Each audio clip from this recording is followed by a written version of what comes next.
আসসালামু আলাইকুম ওরহমতুল্লাহ। আমি সাইফুর রহমান। আশা করি আপনারা সকলেই ভালো আছেন, আলহামদুলিল্লাহ।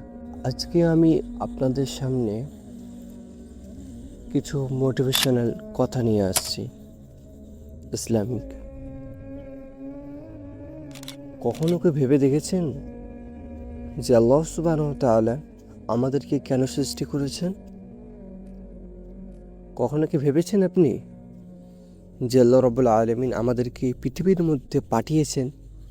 কেন এই পৃথিবীর মধ্যে আমাদেরকে পাঠালেন? যে আল্লাহ রাব্বুল আলামিন চাইলে আমাদেরকে জান্নাতে দিত, কিন্তু আল্লাহ সুবহানাহু ওয়া তাআলা আমাদেরকে জান্নাতে না দিয়ে কেন আল্লাহ রাব্বুল আলামিন আমাদেরকে পৃথিবীতে পাঠালেন? আমি আল্লাহর প্রতি অভিযোগ করছি না, আমি আল্লাহর প্রতি কোনো আমার অভিযোগ নেই।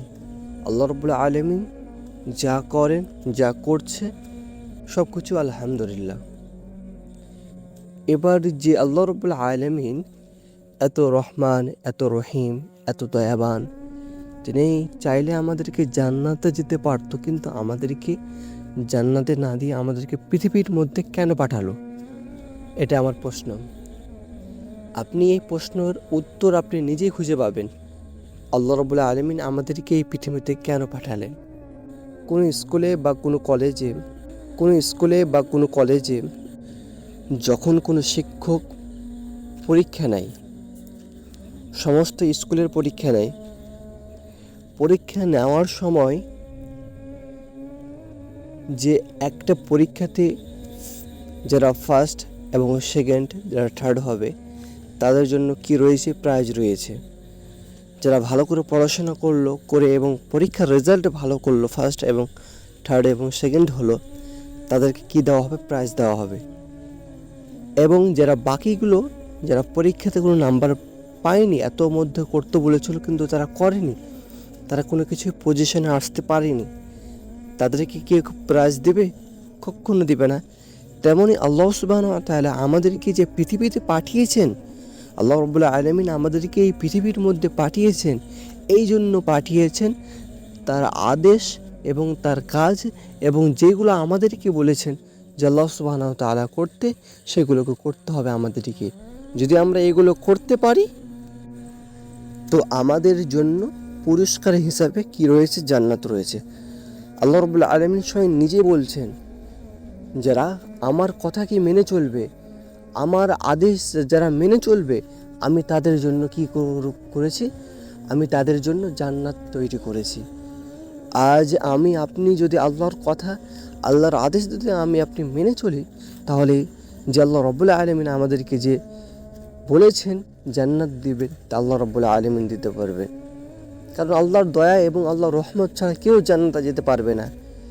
যতই পরেজগার, যতই নেকিবান, যতই নেকি করুক না কেন, আল্লাহর দয়া ছাড়া কেউ পারবে না। এবার বলতে পারেন, প্রশ্ন হচ্ছে যে আপনি একটু আগেই বললেন যে আল্লাহর কথাগুলো, আল্লাহর আদেশগুলো মেনে চললে আল্লাহ রাব্বুল আলামিন আমাদেরকে জান্নাতে দেবেন, কিন্তু আবার আপনি বলছেন যে আল্লাহর আদেশ মেনে চললেও আল্লাহ ইচ্ছা হলে আমাদেরকে জান্নাতে দিবে এবং দিবে না। এটা একটা প্রশ্ন। এখন আপনাকে একটা ছোট্ট করে উদাহরণ দিয়ে বোঝাই আমি হিসাবে। এটা হাদিসের একটা হাদিস। এক বেবিচার, যারা এখন এই রাস্তায় নাচ গান ডান্স যারা করছে, তেমনি আগের যুগে আল্লাহ রাসূল সাল্লাল্লাহু আলাইহি ওয়াসাল্লামের যুগে ছিলেন এরকম।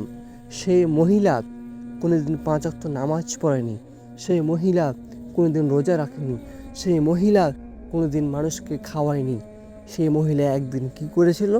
একদিন গান শেষ করে সেই রাস্তা দিয়ে যাচ্ছিল, কুমার পাশ দিয়ে, মরুভূমির মধ্যে দিয়ে।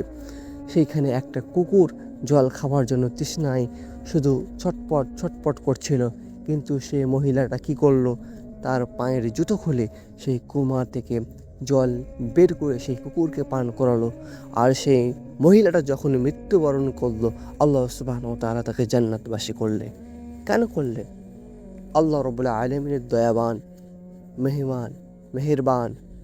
আল্লাহ রাব্বুল আলামিন হচ্ছে মেহেরবান, দয়াবান, রহমান। তিনি চাইলে সবাইকে জান্নাত দিতে পারেন, কিন্তু তার আগে আমাদেরকে আল্লাহ রাব্বুল আলামিন যে পরীক্ষাগুলো আমাদেরকে দিয়েছেন তা আমাদেরকে কি করতে হবে, তা পরীক্ষাতে আমাদেরকে পাশ করতে হবে। যদি আমরা পাশ করতে পারি তাহলে আল্লাহ রাব্বুল আলামিন আমাদেরকে জান্নাত দেবেন। কারণ আল্লাহ রাব্বুল আলামিন কখনও কারোর প্রতি কঠোর হতে চান না।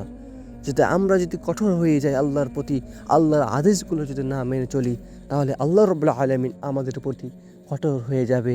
আমরা যা করছি তার আগে আল্লাহ রাব্বুল আলামিন ভেবে রেখেছেন যে আমরা কি করব, আমরা কি করছি, আল্লাহ রাব্বুল আলামিন সবই জানেন। অতএব আমাদেরকে এই কাজগুলো মেনে চলতে হবে এবং কি যে আল্লাহ রাব্বুল আলামিন যতগুলো আমাদেরকে আদেশ করেছেন সবগুলো আমাদেরকে মেনে চলতে হবে। আর এই কথাগুলো, এই বার্তাগুলো যেন আমরা অন্য কারো কাছে পৌঁছে দিই।